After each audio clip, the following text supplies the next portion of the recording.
Salut tout le monde, donc c'est Pépito pour Datan and Pépito. Donc je vais vous montrer comment résoudre le Rubik's 4x4. Donc la particularité du 4x4, c'est que comparé à un 3x3, il n'a pas de centre. C'est-à-dire que ce centre-là, il pourrait être aussi bien vert que blanc, que jaune, que rouge ou que orange.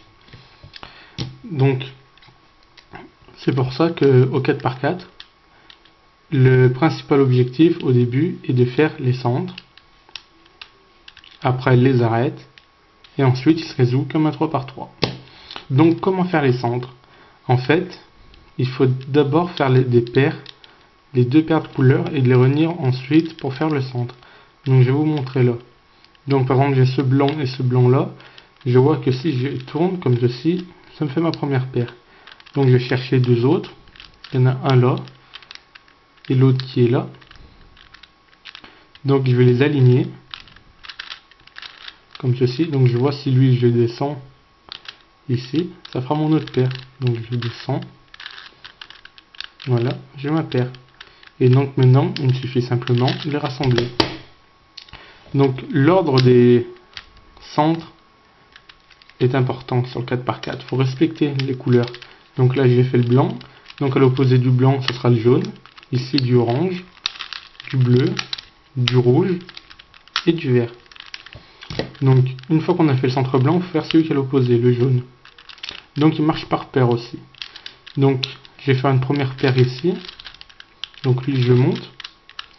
Du coup, ça m'a monté le blanc. Alors, je protège la paire que je viens de faire. Je redescends mon blanc. Je fais la deuxième paire. Là, les deux, je les réunis. Et là, je vois que si je monte mon jaune, ça me monte le blanc aussi. Donc, c'est pas bon. Alors, en fait, il faut que j'aligne celui qu'on a fait tout à l'heure et que je monte celui qu'on vient de faire. Donc, hop, je le monte. Ça monte mon blanc. Du coup, le jaune est à l'opposé, comme ceci. Celui que j'ai monté, je le protège et je redescends mon blanc à sa place qui va me remonter le jaune. Et voilà. Là, j'ai mes deux centres de fait. Donc, maintenant, comme je vois sur un 3x3, les centres, ils ne bougent pas. Sur un 4x4, comme ils ne sont pas prédéfinis, ils peuvent bouger. Donc c'est-à-dire qu'on peut avoir du bleu et là du vert, qu'alors c'est impossible, on est obligé d'avoir du bleu en face du vert. Et donc il faut respecter ces couleurs. Donc sur le 4x4, pour pouvoir les retenir facilement, ce que je fais, je retiens que lorsque j'ai un 3x3, si je tiens la face bleue au-dessus et la face blanche en face de moi, et ça me fait du bleu, blanc, rouge, comme le drapeau français. Donc, voilà, j'ai une paire bleue ici. Je vais faire la deuxième. Voilà, je la ramène. Maintenant, je vais faire le rouge ici. Donc, je descends. Là, du coup, ça m'a descendu le bleu. Alors, je protège la paire que je viens de faire. Et je remonte mon bleu. Du coup, ça m'en fait un rouge qui est tout seul ici. L'autre qui est là. Donc, j'emmène là, comme lui il est ici. Je remonte ici pour l'aligner et faire ma paire. Voilà. Donc, maintenant que j'ai ma paire, là je vois j'ai mon bleu ici. Et mon rose il est ici. Et si je descends le rose directement en face des autres, ça m'a défait le bleu. En fait, comme on le voit ici, le rose il est au-dessus du bleu.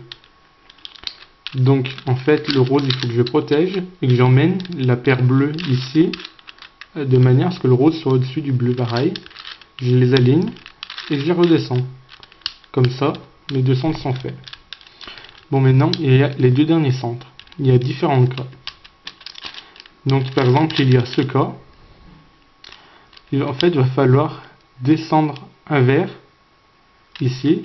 Comme ça, c'est le vert qui est ici, comme le vert est en face du bleu, pour pouvoir avoir un cas dont on connaît l'algorithme à faire. Donc pour descendre le vert, je vais faire l'algorithme suivant, qui est R, U2, R-. Ça m'a descendu le vert et ça va monter orange. Donc cet algorithme, quand il n'y en a qu'un qui est à inverser, en fait, je tiens celui qu'on veut changer en haut à gauche. Pareil ici, en haut à gauche. Et l'algorithme à faire, c'est on descend cette tranche-là, donc on fait L, F, R-, F-, L-, F et R. Donc voilà. Donc là, ça fait 2 cas. Et le dernier cas, c'est quand on a les deux paires qui sont déjà faites, mais elles sont pas au bon endroit. Alors quand on a ça, il suffit de faire R. Enfin, là, faut bien chaque fois les aligner sur la orange et la lignée orange. On fait R, U2, R-. Voilà. Donc maintenant, vous avez toutes les clés en main pour résoudre les centres. Il faut maintenant résoudre les arêtes. Donc je vais quitter la vidéo, on reprend dans une deuxième vidéo pour comment faire les arêtes. A tout de suite.